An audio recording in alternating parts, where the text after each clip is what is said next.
to 411 T Street, unfiltered conversations on mental health and the issues in society that impact us all. This is where we break down the barriers and explore the topics that intersect with the challenges of modern society. I'm Dr. Milan Bray, and each week we'll dive into raw, honest discussions on the systemic issues that affect us all. We'll hear from experts, thought leaders, and everyday people offering real stories and actionable insights to help you achieve an understanding of the issues that matter most. No filters, no sugarcoating, just real talk. Welcome to 411 T Street.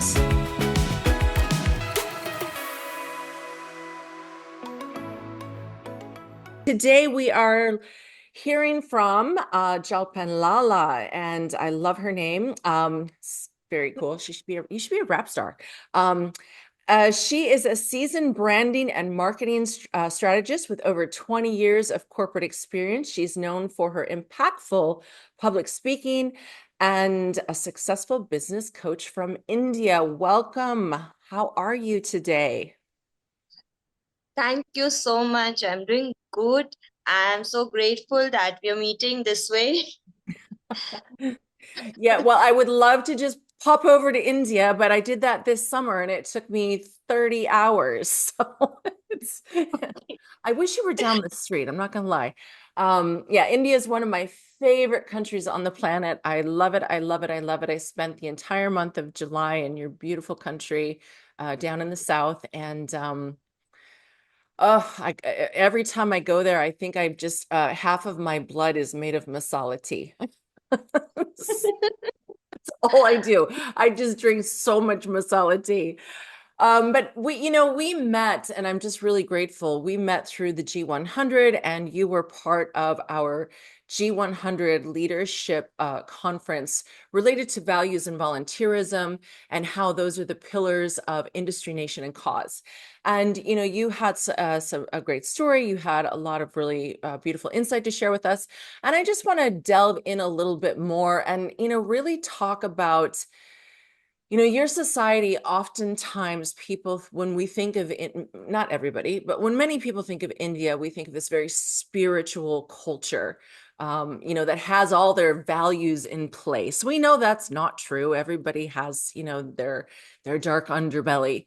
But, what is it about your society that has been able to hold on to these really valuable roots? I mean, again, not everybody's doing it, but it's, for what do you have? 1.3 billion people. You're doing a pretty darn good job as a whole. So Of course, this is inborn, it's in the blood. And through the childhood, we stay in a social life. We have big families, extended families living together. So even if you want to forget that these are the values, somebody from the family would be reminding you are the part of this family and we are part of India. So these values are just put in the blood. We come with that blood only itself, so nobody can snatch it. that's nice. That's very, very nice. Yeah, your culture is really rooted in a lot of it. I mean, every culture has their foundational components. But I feel like, and I had this conversation with someone else on a podcast, that oftentimes this becomes the difference between what we call a high context culture and a low context culture. And even, with regard to the work that you do, how we approach people from different cultures is very, very different. How I would talk to people from India is wholly different than how you would talk to people from the United States.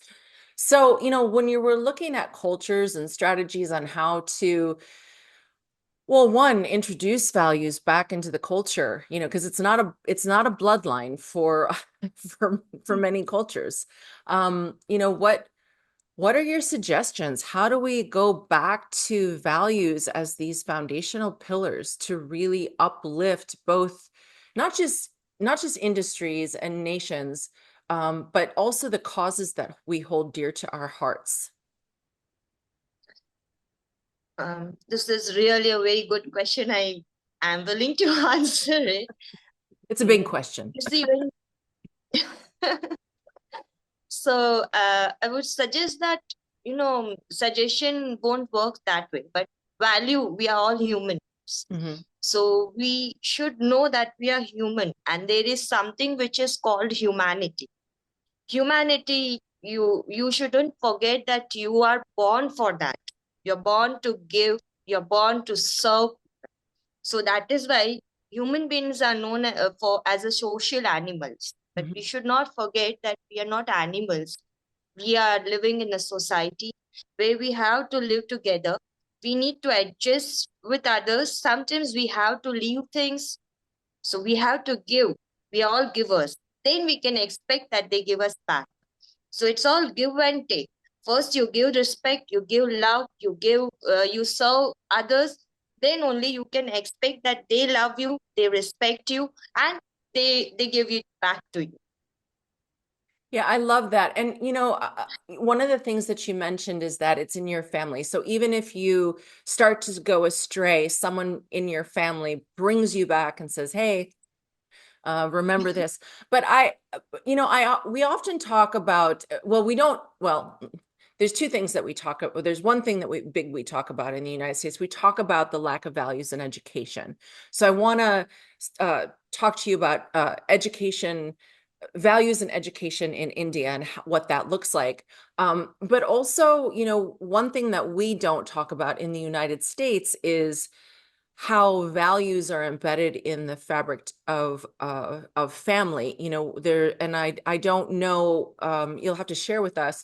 There's a lot of single parents in the United States that are doing it on their own, and they don't have extended family. They don't have the aunties and the uncles and the grandmas and the grandpas. They don't have that. And even within the language of your culture, you address strangers as aunties and uncles. So it's like everybody's family. It just seems like there's this collective energy regardless. And it's not just your country. I've seen it in like other high context cultures like Mexico, tia and tio, in India, sorry, not in India, in Korea. There's a language, hierarchical language, and they call people grandma, and they have all these terms of endearments. We don't really do that in the United States. So talk to me a little bit about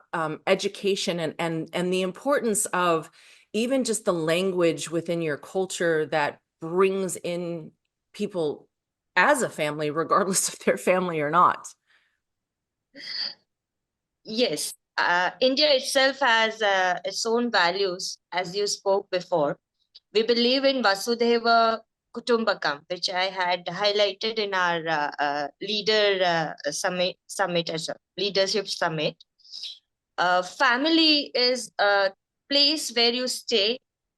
Doesn't mean that they should be blood connected, but these people should be loving each other, respecting each other, caring, and most importantly, standing for each other. Mm. So that is what family is nowadays. India, of course, is still again moving towards nuclear families, single parents, and a lot of other things, the way US people are facing. So, Mm. coming to this thing, if they're single parents, it doesn't matter. The child observes his mother or a father, a parent doing good deeds, cultivating the values in the child.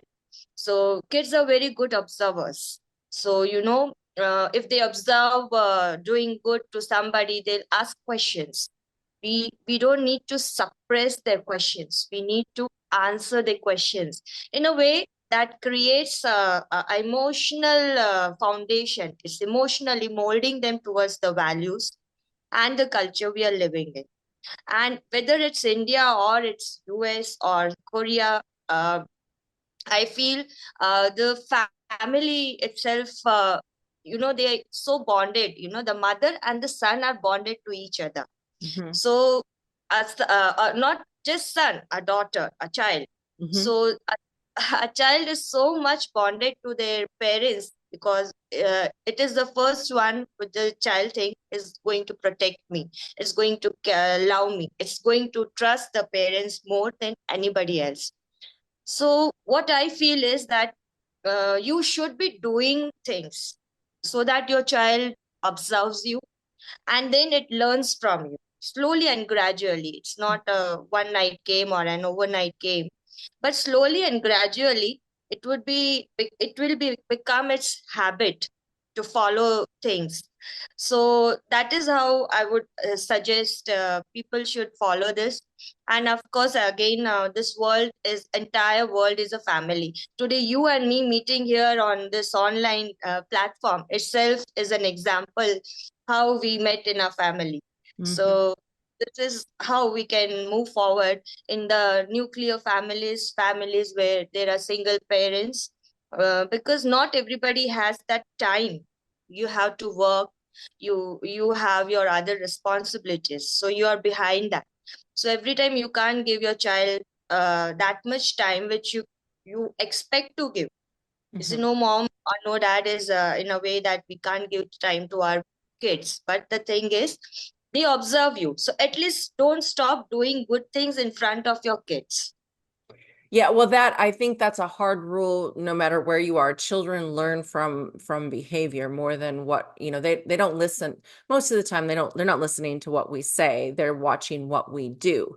And, I think a lot of parents forget that because it's like, well, I told them. Well, it's like, but what did you show them? And so let's make sure that that's congruent. And that's what I talk about when I in my TAY, the advancement of empathy and integrity. We talk about values, but we make sure that we take it a step further because integrity pulls it all together. It's that alignment with your thoughts, your words, and your deeds. And I think oftentimes as adults, we get really caught up in life and we say things and then we do the opposite, or we think things and we say the opposite. I mean, how many times I've said something out loud and I was like, "Ooh, wait a minute." That is not congruent with my thought. So yeah, I think there's a lot of stress. I wonder though, with regard, circling back to education in India, um, is there some are there some foundational components in the education system? Now, where I was in India, they were doing prayer and meditations and things like that. But I was also in and I'm sure you've heard this, in an area called Puttaparthi. So very different vibe. And it was, the very different things going on there. But in the collect, and I know you can't speak for all of India. It's a lot of states. So, Yeah. but overall, like what does the education system look like that might be different than maybe what you understand about the American, for example, education system that might bring children up in a different way, more aligned with their values? I do understand this question. So, as far as where India is education wise, they focus a lot on disciplinary grounds. So, they just want it to be a habit of the kids for praying. When you start your day, you start it with prayers. So there is an assembly where collectively kids pray for the prosperity, the well-being, Hmm. because these education, apart from education system, apart from all the subjects, Hmm. may that be the languages, the mathematics, the other moral science, these all subjects are just subjects. They are going to head it in different fields with the foundation of those subjects. Similarly, the other values, the moral values which we are talking, here it is an habit. Then the when the kid is at the school, not just here in US also. I have been working for US taxation, US tax and e-filing things, and I've been in contact with lot of people there in America. So what I felt is that the process is same. The thing is same. But here we put it in a disciplinary ground on compulsion basis Hmm. that you have to pray. Hmm. So that is how the child, it becomes a habit, and then later on they adopt that particular habit in everyday life. So the child has been more at the school than at home. My child, if Yes. you talk, I have two kids.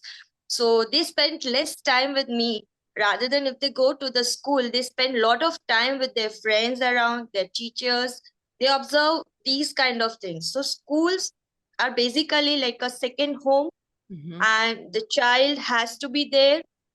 And this schools make sure that the child has been given this education not just in the terms of studies, but Hmm. even in the terms of cultural values, which we carry forward in the schools.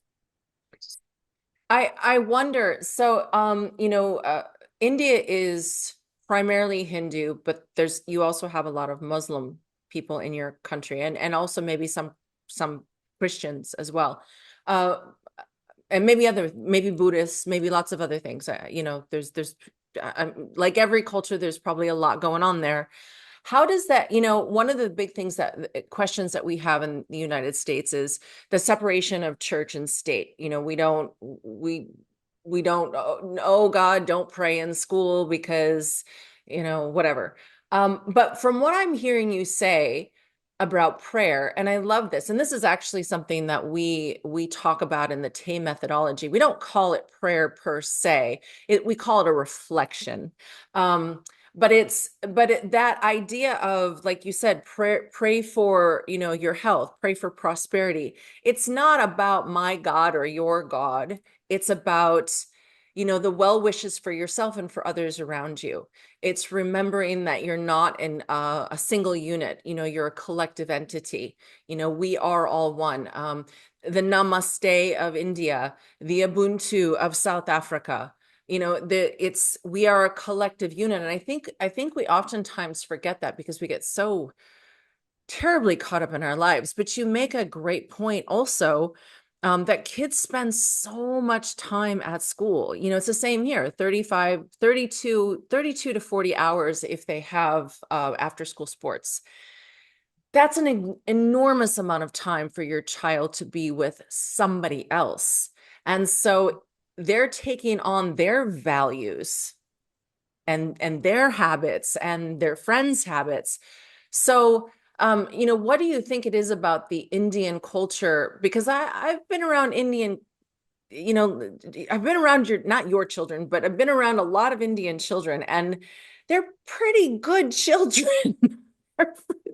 I don't, I know I've not met every child there, but I don't see the same level of disrespect. I don't see there's a respect for teacher. There's and sometimes it almost feels a little bit militant. I'm not going to lie. The education seems a little militant. The kids are very well behaved.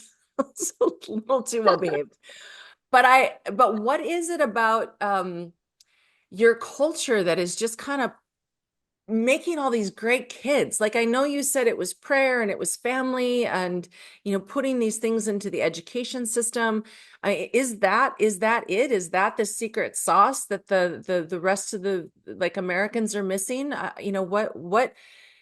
What's the reality that you're seeing and hearing? Because, I'm sure you've heard about our school shootings and our violence and kids going through metal detectors and they have to wear clear backpacks.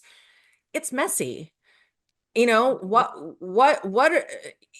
Please, what are we doing wrong over here? I won't say that we are doing anything wrong. Kids need their own space of freedom to enjoy their childhood, which they can cherish in their later lives. So we have to give them a proper freedom, a space of freedom. And what I believe is that, of course, you see, even in Christianity, or if we talk about Islam, or if we talk about any other following path communities. So, I feel somewhere that these are the values which, as the children have been observing here. Here, if you see, as per the Hindu Sanatan Dharam, we believe that a teacher is a god, Atithi Devo Bhava. the guests are the god. So we that respect comes from them insidely, because they've been taught this. So whenever somebody comes at our home, somebody's guest at our place, the child knows that they are guests and we have to be well mannered, we have to be giving them respect. That is what they learn from here. We have a lot of festivals here. Yes. Happy Diwali to Happy Diwali, by everybody. the way. Happy Diwali. Happy Diwali. So during these, we have a lot of festivals, celebrations here, where kids interact with other families. They learn how to behave in front of guests. Mhm. They can be demons after the guest leaves from home. Save it for when they're gone. So, That's great. but at least they realize that we have to be well behaved in front of guests. So at least they know that when we are outside the society, we have Mhm. to have that values in us. We have to talk with respect with each other. um or else, once the guests have left and the child becomes a demon, a mom would be, you'll finding a mom beating and smashing the kid Jeez. later on. Don't say So that too loud in the US. We'll be sending social workers to your house. yeah.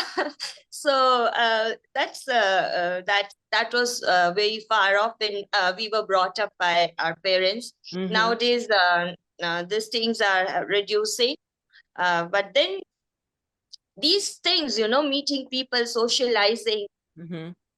with others, spending time with their friends. They go on, solo tours and travelings with their friends. The school arranges this kind of trips for the kids where they can interact and see the outer world. They spend 3 or 4 days. So it's not a matter of spending 3 or 4 days going alone. Parents here, they don't leave their kids so long. Yeah, They're yeah. more possessive. So, but then that is needed to make them realize that, to make them feel independent about all these things, independently handling social relationships.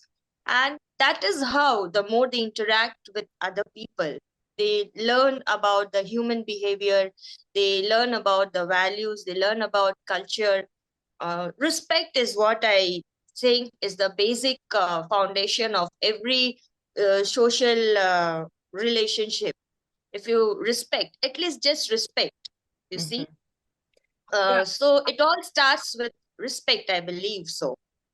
Well, one thing I have noticed when, in all the times that I've been to India is that the parents are very hands-on, very, very hands-on. So, um, it- and I'm not saying that American parents aren't hands-on, but I think American parents are more inclined to send their child to daycare or to hand them over to a nanny or whatever the situation is. And um and also parents here are working 2 and 3 jobs, and I don't think that's the way that it works in India. I don't see mothers doing 2 and 3 jobs. That's the first thing. I think mothers are very, very, very hands-on in India. So you can correct me if I'm wrong on that. But the other question that I have also is, kids here get cell phones at a very, very young age. And that's one thing I do not see children in India walking around with cell phones. As a matter of fact, I don't think I saw any child with a cell. I'm like really trying to think. Like, I don't think I saw any child with a cell phone. I mean, I Mm, know they have them, and I know that where I was is very, very different. But in general, I don't normally see children with cell phones. So again, correct me if I'm wrong on both of those points. okay. Things have changed post COVID pandemic here as well. You find cell phones in kids' hands. They keep playing Minecraft, they keep playing GTA files in their phones here too. Hmm. And these are a few games which I feel have a lot of violence in it. And cell phones have become the solo friend for kids here also. So they keep on playing, and at the end of that game, they become violent, thrashy. They want to thrash everything up. It is causing them to lead to and at a particular level of anger in them. You find that, and they are more reactive and into disrespect, throwing up things. And I have seen kids. I have people. I have moms who have brought their concern to us, and the solution is that although you give your cell phones to your kids, just have a watch what they are having, a look into it. I think all the cell phones, all the websites have parental controls, which websites they can go, which games they can play. There is a thing called in a technology parental control, so we should have this control. Otherwise, things are same there in US and here as well with the kids. Everybody thinks kids are too complicated to handle. Mm. What I feel is when you're raising a kid, don't be a parent. Be a kid yourself. Bring your childhood out. Bring a kid in you out, and sit with them. Spend time, quality time, where you Yes. can be a kid together. My child, if she's asking me why moon is in a circle, why not in a other shape, so if I don't have an answer, I tell, how would moon look if it would be triangle? Can you imagine a rectangular moon? So that is how we try to make them good observers, good thinkers. The more we suppress them not to answer their questions, no, it is circle and it has to be circle. Mhm. The the Stop things. asking me. I don't know. Yeah, so if you do this kind of things, their questions would be suppressed inside, they don't have answers, and that will lead them to go to another way of knowing about that particular mood. The question won't go out of their heads. Yeah, So that's actually beautiful. Because it's not, and I know the moon is your example, but anything, like if we don't provide answers, they're gonna find them. But there's also something I really want to kind of hone in on here. One thing that I don't think parents realize, and teachers too, I see teachers do this all the time. Children will come up to them and they'll say, Miss Smith, or mom, as the case may be, you know let me I want to tell they're really excited to talk to their parent or their teacher, and the parent or the teacher looks at them, and I'm sure they say this the same in India, so they look at them and they say, not now. And I don't think that people truly understand what happens when you shut any human down and say, not now. That message says to them, you're not important of my time. So, yes, one of the things that I really work with teachers and parents on is, if you are busy, which we all are, and we can't always just stop what we're doing, and we don't want to do that anyway because children have to learn patience, right? But to say, I'm doing this XYZ thing right now. I'm a little timer, a little egg timer. Give me 20 minutes, and when this bell goes off, you have my undivided attention. yes, This not only teaches them patience, but this is the marshmallow study. This is having them learn to wait, because if they don't learn how to wait for things, well, the entitlement is going to go through the roof. I'm so sorry to interrupt you on that, but it was such a good point. I just had to bring that in. Thank you. yes, yes. And the cell phones, yeah, I agree with you on that. But are the kids in India are playing video games? Yes.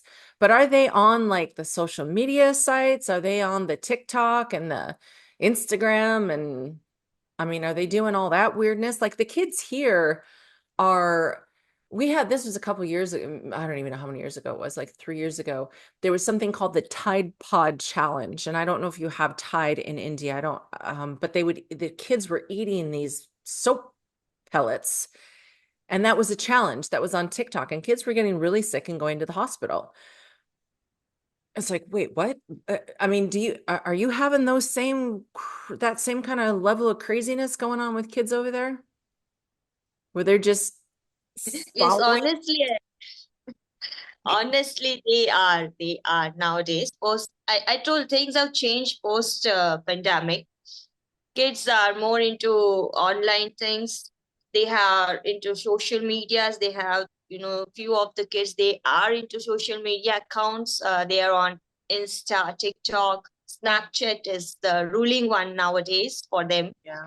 Before they eat something, they post, this is what I'm having in my dinner, this is what my breakfast. So it has become complicated question for everyone here too. The same things that kids are getting addicted more to their cell phones than the outer world. Hmm.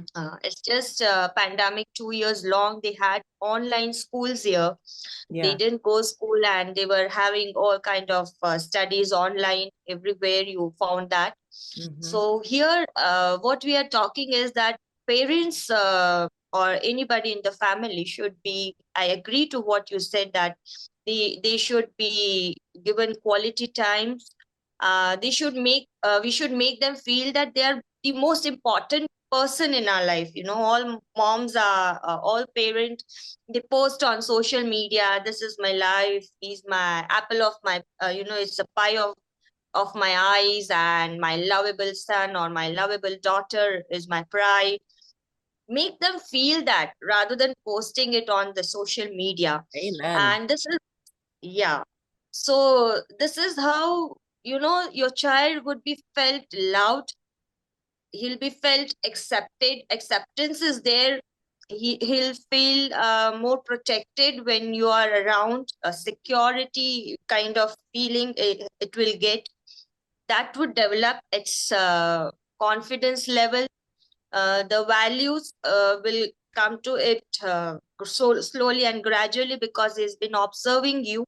Kids are very good observers. You never know where they spill their beans around. Hmm. So um, you should be very careful doing things in front of your kids. So the more time you spend, especially when you said that kids should be kept waiting, they should know what is waiting. They should, that develops their patience. So I do agree to that particular note, that if you are really busy or occupied in some work, you should make your child feel I'm there for you. It's just a matter of, hardly a matter of few minutes, if you can please support me in that. Hmm. So yeah. So when I am at work and my kids, they get crazy around, mom, where are you? They keep calling me at times.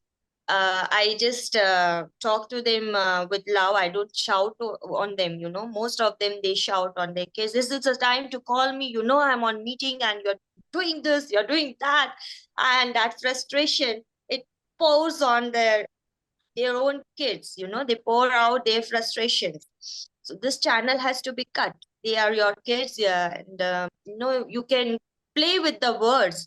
You can say, but you can talk to them, sweetheart, why don't you support me in this work? Hmm. Not calling me repeatedly. I need your support. If you Hmm. are not going to support, who else is going to support me? Hmm. So make them feel they are your strength, rather than making them feel as if they are distractions to you Hmm. or some kind of load to you. Annoyance, yes. Yeah. So this is how we have to be what we want them to be. Yeah, I guess I'm a little disheartened, um like I said, I used to go to India quite frequently and before COVID, and then I've only been back once since COVID. And of course I was in a bubble of where I was. So I didn't I went to New Delhi, and then I went to Bangalore, and then I went to Puttaparthi, but I didn't I wasn't exposed to a lot of children, a lot of things, but it really it kind of makes me sad to hear that, we have such a systemic issue with technology and children, and that parents, regardless, all these I've lived in seven countries around the world, and it makes me sad to see that some of these really foundational beliefs are getting stripped away and replaced with some of these very superficial ideologies. And, especially in cultures where they're so rich in history and spirituality or religion or whatever the belief is. And it's not for us to deem it as right or wrong. It just is, this is their journey, right? But to hear that we may in 10 years have a really big problem on our hands with the next generation that comes up, generation, not only Generation Z, but Generation Alpha behind them. That's not gonna I mean, that's not gonna do anything for anybody. And I guess the question one of the final questions I would have here is, do you think that the history and the ideologies of your country will be strong enough to keep those children rooted and not get completely lost? Yes, the kids in India or anywhere, I feel so. If they are grounded, the parents, it is on us, the millennials, how we handle the Gen Z or the upcoming generation Alpha. I believe that we would be the grannies there advising. Sometimes I visualize that, when, especially after AI, introducing AI, that's the biggest threat. I feel so myself. Hmm. Um, that would make a person lonely and solo. Yes.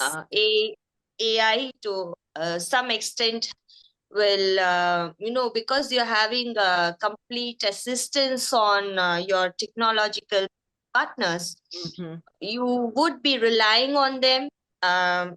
Somewhere people will forget what they are and they start relying on a machine. And that is where we grannies will take the charge of human intelligence. Stop that right now. We're never gonna age. Yeah. We are never gonna, we'll stay young. So that time we'll talk to this Gen Z and Alpha generation, you Oh, they should think have they think followed at that. 30 you're dead. It's like, you're 30? Oh my God, you're so old. Not that I'm 30, but they think 30 is the cutoff. So basically, technology is for human is a person who has a lot of desires. They want to explore more. They want to be the rulers. Everybody here is having the ruling psychology. Mhm. Just to be a great, I'm a stronger person or I'm a stronger country, and the other one is a weaker. Just to prove that point, just to prove your ego. We can see the present situation of war around.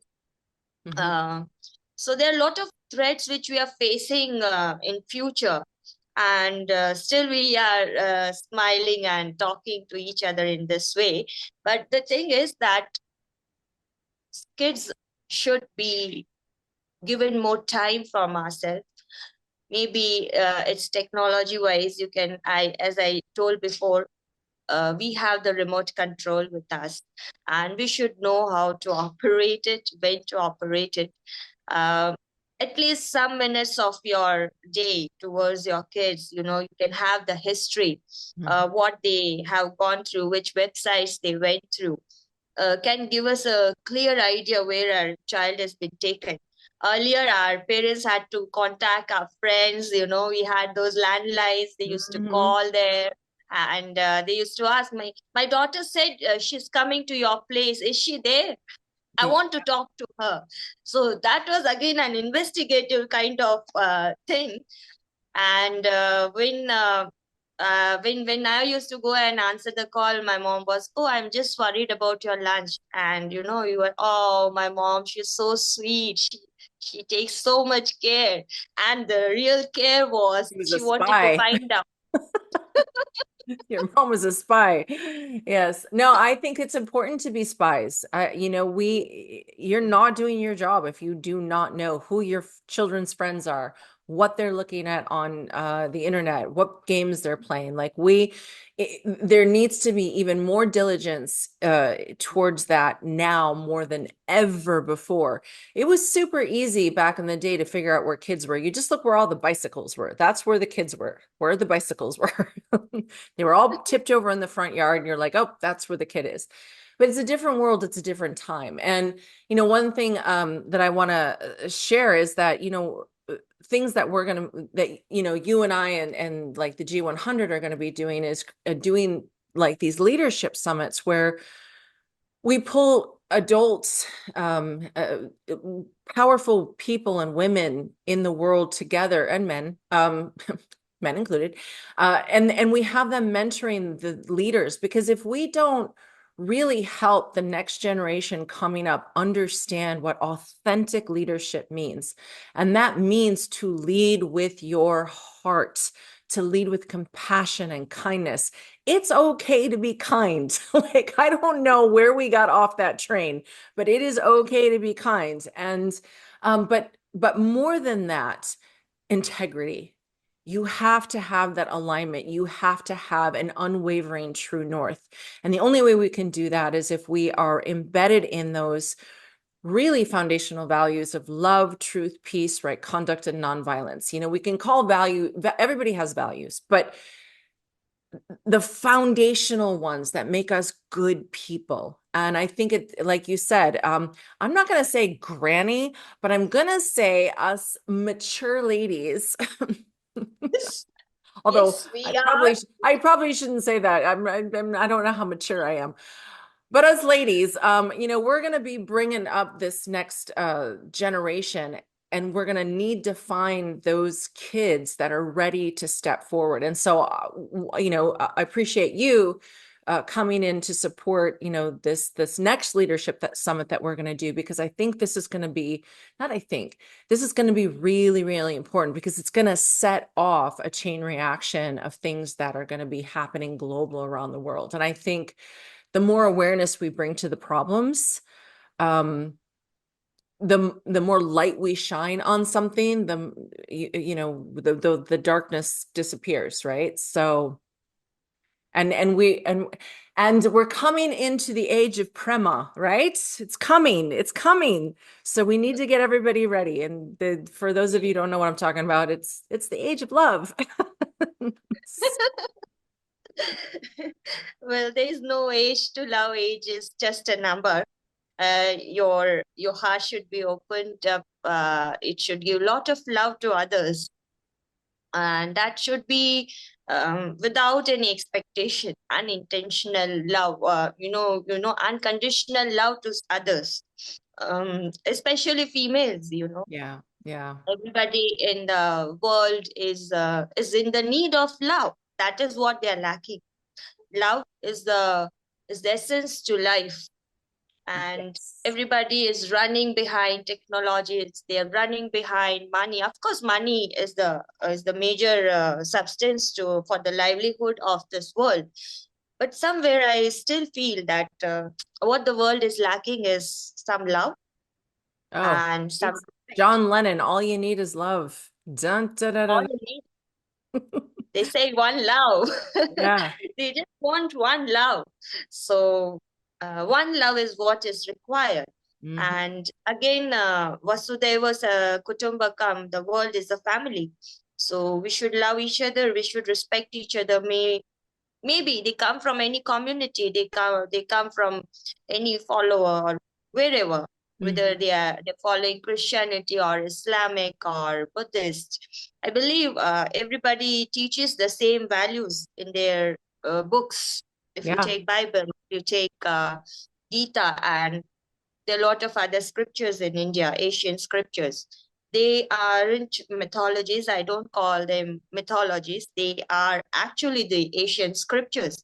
They mention so much about the divinity. And this divinity is the superpower which is operating us. You see, there is a superpower that is operating us. We are the puppets of his hands. So we all have come here for some purpose. And this purpose should be served with love and compassion to anybody, whether it is our kid or it is our neighborhood kid. You see, kids are kids. If I treat you well, if I give that respect, if I am being generous to you, without any expectations, someday you will think that someday. It's not you'll think in a day or 2 days or 3 days, I can't keep waiting, but someday you'll realize that okay, she loved us wholeheartedly, you see. Hmm. So love is just the essence of this life. We have come for that purpose, giving love to others, giving back to the society, because it is said that we come here and we die alone. You see, Hmm. we can't take off everything of ours which we have earned here in terms of monetary or in terms of the livelihood here. I Hmm. can't take away all the property here which I have earned here. I can't take it when I'll die. So it all remains here. What how would people recall you? How would they know you? Hmm. So by your nature, Hmm. the love giving, you Hmm. the way you left with them. Otherwise people would be when I'll die, if I'm not a good person, if I'll die, and people would be gossiping, oh God, it's good she went, she was So glad so she's messed up. gone. I Gee. don't want people to remember me that way. Oh, nobody wants that. Oh gosh, no. You know, I and we'll kind of wrap up here because I want everyone to know where they can find you. But one thing that was given to me in a dream one time, and it was I was walking down the street, and everybody has whatever their idea of what God looks like, right? It could be any, it could be a guru, it could be Jesus, it doesn't matter, doesn't anything. I'm walking down the street and I'm seeing every single person. It was a crowded street and every single person held the face of God. And when I woke up, I just realized, every person, everything we do, imagine you're doing it to God. Whatever you eat, imagine you're feeding it to God. Everything you think, imagine that those thoughts are being transmitted to God. Everything if you go to hurt somebody, when you go to work, imagine you are doing it for God. And we could have another whole conversation on what that is, but it was just a really powerful message. And when we do that, it leans back to what you said. People will not remember necessarily what we did, but they will remember how we made them feel. I've quoted that so many times. Maya Angelou it was such a powerful quote, and it is very, very true. So I'm gonna kind of leave it at that. But what I'd like to wrap up here in a minute or two, just tell people where they can find you. I will have it in the notes when we post so that people can reach out to you with regard to your work. And yeah, please share your vision. Yes, of course. They can reach me through my emails. I'm available on my LinkedIn as well, and of course they can reach you and get my number if in case that is much urgent. So this is how we are all available here to help each other, support each other, and to make this family a better one, to make this world a better place Mhm. to live with love, compassion. Again, you see, a feeling of being, being accepted, the sisterhood, fraternity, what we are sharing today on G100 is Mhm. the best example of, of what we are. And actually, the physical appearances might be different, but the inner soul and the inner mechanism is the same for all human beings. Yes. So, We're all neurons, protons, electrons, and blood. It's that's and that we're no different, no matter how hard we try. right. There's only one race, the human race. So yes, thank you Yes. so much. I'd love to have you back. Thank you so much for joining me today. It was such a pleasure to talk to you. Thank you for tuning in to 411 T Street, where we spill the tea on the stories that matter the most. Transformation isn't a single moment. It's the clarity and insight that drives meaningful change and connects us all. If today's episode struck a chord, hit subscribe and share. Let's keep these conversations flowing and inspire real movements. 411 T Street. Get the info, spill the truth, spark the change.